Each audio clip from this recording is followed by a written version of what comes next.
Hi everyone, welcome back. So it's garlic scape season again here in gardening zone 6A, and I'm excited to share with you my double loop garlic scape.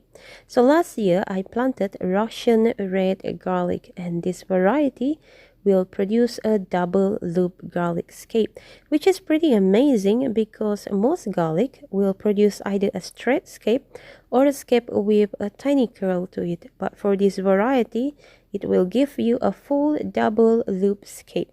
In fact, this was actually the reason why I wanted to try this variety, because I want to see with my own eye this pretty double loop scape. So what is this garlic scape?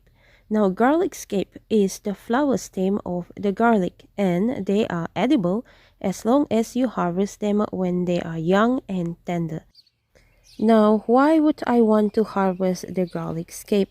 Now, by harvesting the garlic scape, I am redirecting the energy that is used to produce flower into producing bulb, because that was the main focus of me growing this crop. I want a bigger bulb and not the flower part.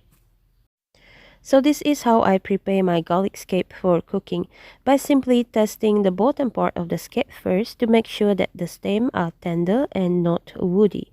And as for the flower part, some gardeners agree that it doesn't really have that garlic flavor to it, and sometimes it can be stringy as well.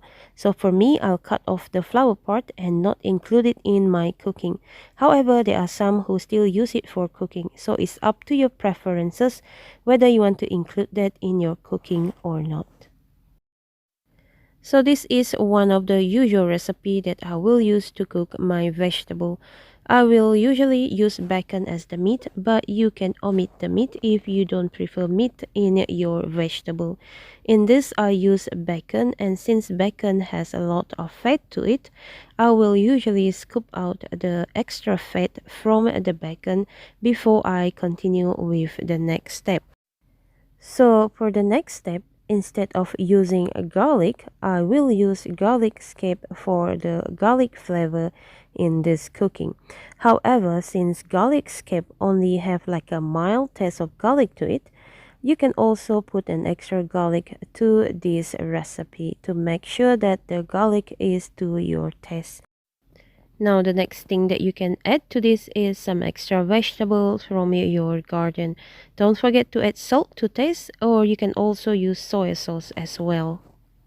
That's it for today. I hope you have a nice spring garden this year. Here in the gardening zone 6A, the temperature is getting higher and we are waiting for our summer crop. If you like the content of our channel, consider subscribing to our channel, and I see you next time.